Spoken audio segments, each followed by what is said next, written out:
Première étape de la mission d'évaluation et de suivi de la délégation de l'UNICEF dans le cadre du programme ENACT, ensemble pour agir sur les causes profondes du travail des enfants dans la Nawa, le village des Akouya, dans la sous-préfecture de Grands-Atri. Ici, une infrastructure d'hydraulique villageoise améliorée a été réalisée par l'OIM, Organisation internationale pour les migrations.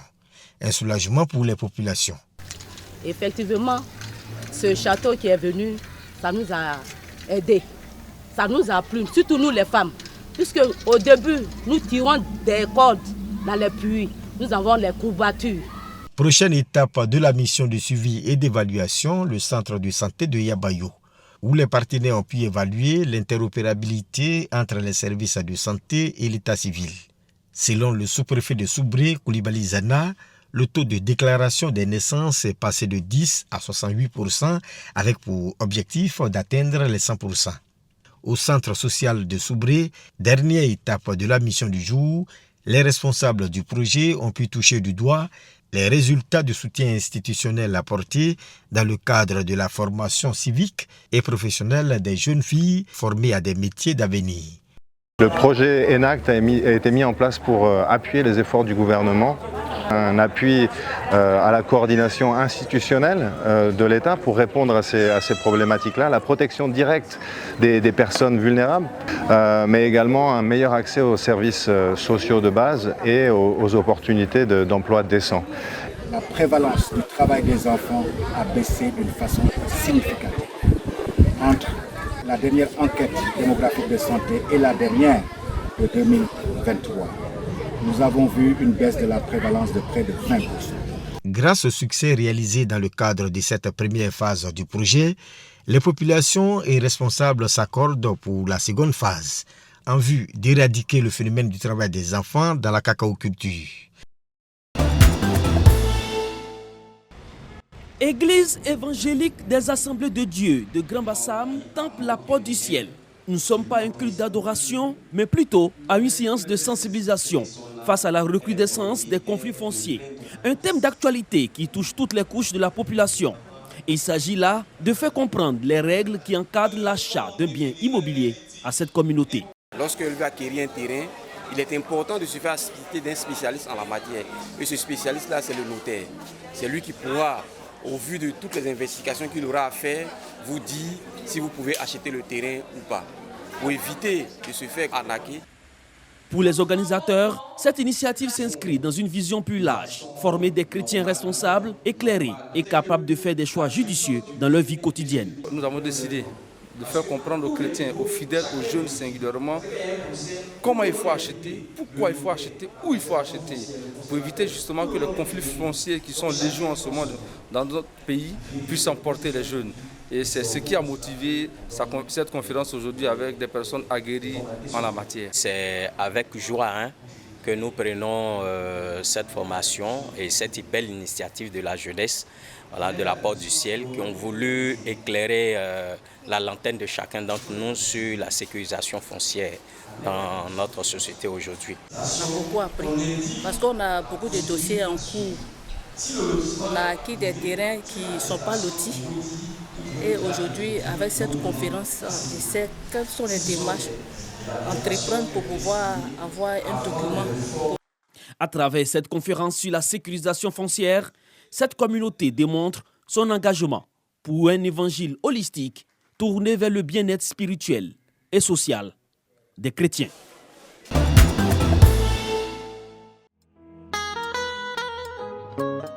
Bienvenue à Bondoukou. Ici, au cœur de la cité aux 1000 mosquées, le temps semble avoir suspendu son vol. Des reliques de Samori Touré aux animaux sacrés du Gontougo, chaque ruelle murmure une légende, chaque brique de terre porte une mémoire. Entre héritage fragile et mystère séculaire, immersion dans une ville où le sacré se conjugue encore aujourd'hui au présent. Tout commence par un protocole immuable. Première escale, le Palais Royal. On présente les civilités, on échange les nouvelles et seulement là, le voyage peut vraiment commencer. Cette porte close ne paie pas de mine et pourtant, c'est la première case de Bondoukou. Elle semble dormir, mais elle veille jalousement sur les trésors du fondateur. Bondoukou est devenu Bondoukou grâce au fondateur du nom de Taki Adre. Il était un chasseur et lors de son activité, il a découvert cette zone-là et il a décidé comme ça de s'y installer. Juste à côté, une silhouette massive s'impose à l'œil, la maison d'Aboubacar Touré. Au XVIIe siècle, elle a abrité l'invincible Samori Touré et ses guerriers Sofa. Il est venu avec ses Sofa, c'est les militaires qui étaient derrière lui, ceux qui combattaient. Mais le géant de terre fatigue. Les intempéries n'ont pas de respect pour l'histoire. C'est un véritable appel au secours pour ces murs qui ont vu passer l'un des grands empereurs d'Afrique. Les gens qui doivent arranger ne viennent même pas d'ici. Il faut aller les prendre ailleurs, comme au Tombouctou, au Mali. Si le gouvernement puisse nous aider dedans pour qu'on arrange cette maison. Nous changeons d'air. Direction Soko, à 5 petites minutes de là. Ce village né au XIIIe siècle cache une curiosité unique. Ici, les singes sont chez eux. Mieux que ça, ils sont rois. Soko a été fondé au XIIIe siècle par Tolé Mela. Ce dernier était un grand chasseur des éléphants et il était venu d'un village appelé Wolekei à 13 km de Soko. C'est là-bas qu'il était avec son frère. À l'époque, il avait trouvé ensemble les mêmes singes-là, ici dans la forêt. Et lorsqu'il les voyait, pour lui, c'était pas nécessaire de tuer les singes avec un fusil chargé contre les éléphants. Ce n'est ainsi, il ne les tuait pas. Les singes aussi, en le voyant à tout moment et sans être menacés, ils n'avaient plus peur de lui. Voici ce qui fait que les singes et les villageois sont restés ensemble après. Un pacte ancestral lie ces primates aux hommes. On ne les touche pas, on ne les mange surtout pas. Sous peine de voir la mystique s'en mêler. Ou celui qui va tuer un de ces singes, je vais l'amender et il va l'enterrer comme une personne. Mais le danger est ailleurs. La ville grignote la forêt et l'habitat de nos saints sacrés se réduit comme peau de chagrin. Les gens commencent à lotir partout. C'est pour qu'ils n'ont qu'à arrêter. S'ils veulent lotir, ils n'ont qu'à aller très loin de cette forêt-là. Pour qu'on puisse avoir toujours ces saints-là sur place. Sur place, des touristes, fascinés par leur proximité avec les primates, nous racontent leur expérience. C'était magnifique parce que tout ce qui est naturel est vraiment beau à voir. Donc quand on a touché, on ne peut pas expliquer. Nous quittons Soko pour un autre voyage dans le temps, Sorobango.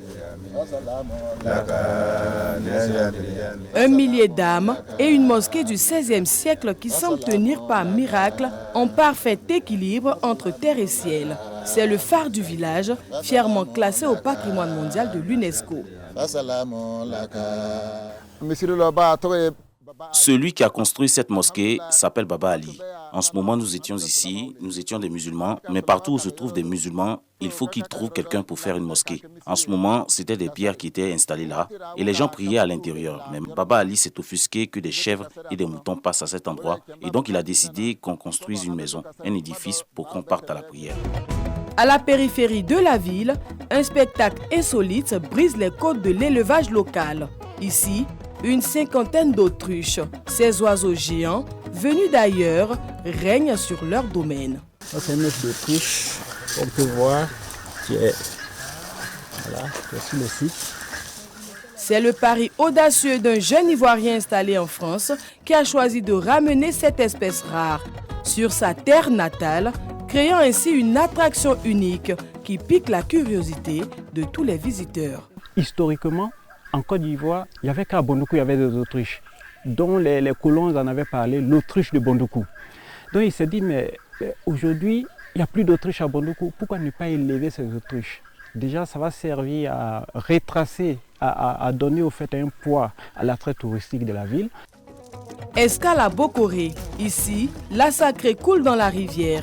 Les silures ne sont pas des poissons, ce sont des ancêtres. Nos arrière-grands-parents, c'est que ils ont quitté Saï à la recherche de nouvelles terres.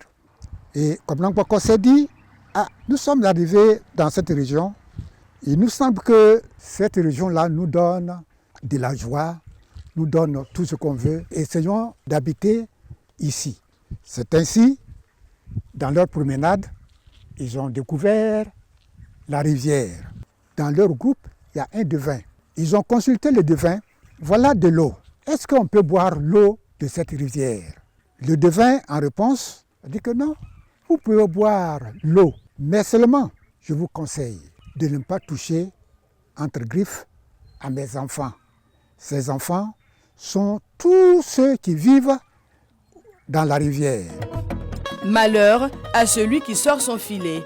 La légende parle de malédiction immédiate. Beaucoup de gens ont mangé de poisson et on a vu les conséquences. Les conséquences, c'est maladie.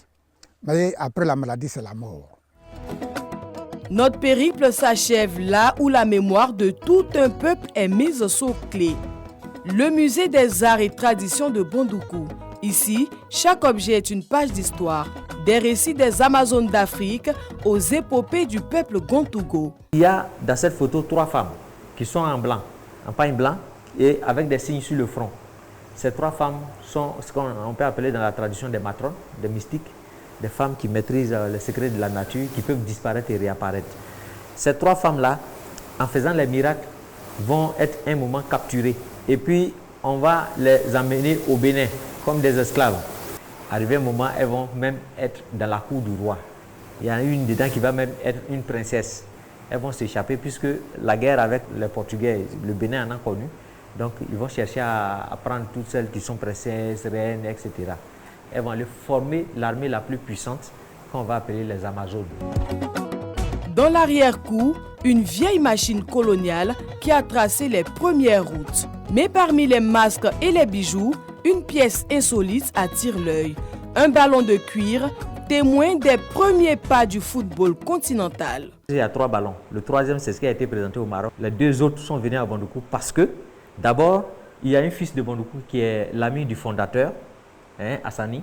C'est dû au fait que le symbole Itri dont je viens de parler, qui est un mot prêté du Koulango, de la région du Gontougo, qui est une langue ivoirienne, parce que Hassani a rencontré des jeunes ivoiriens avec qui il a collaboré. Et quand on dit on est ensemble, ça veut dire Itri. Des armes de Samori Touré restituées par la France aux insignes royaux, le musée est une mine d'or. Pourtant, ce potentiel ne demande qu'à briller davantage. Il s'agit de ces carquois de combat depuis 1800 que nous avons pu obtenir de la France, restituer de la France, que nous avons dans ce musée qui attire aujourd'hui le monde vers le musée. Mais pour que ce patrimoine devienne un véritable moteur économique, une volonté politique forte est nécessaire. À la direction régionale du tourisme, on est conscient que Bondoukou est une pépite qui ne demande qu'à être polie. Nous sommes en train de développer des projets de lutte contre la pauvreté par le tourisme. Et nous avons eu 2 projets. Et un projet a été réceptionné déjà. Et ce projet, il s'agit de la construction du centre d'observation des singes de Soko. Et ce projet-là a été inauguré par M. le ministre lors de sa dernière visite à Bondoukou. Et ensuite, nous avons le 2e projet, c'est de doter les femmes de Motiamo d'infrastructures qui puissent leur permettre de mieux exploiter. Donc il s'agira de construire un atelier, ensuite une salle d'exposition et un four. Et le projet est en cours. Bondoukou ne se visite pas, elle s'écoute. Entre ferveur, mystère et soif de modernité, la cité millénaire attend ses admirateurs pour que ce passé glorieux ne soit pas qu'un souvenir, mais le moteur du développement local.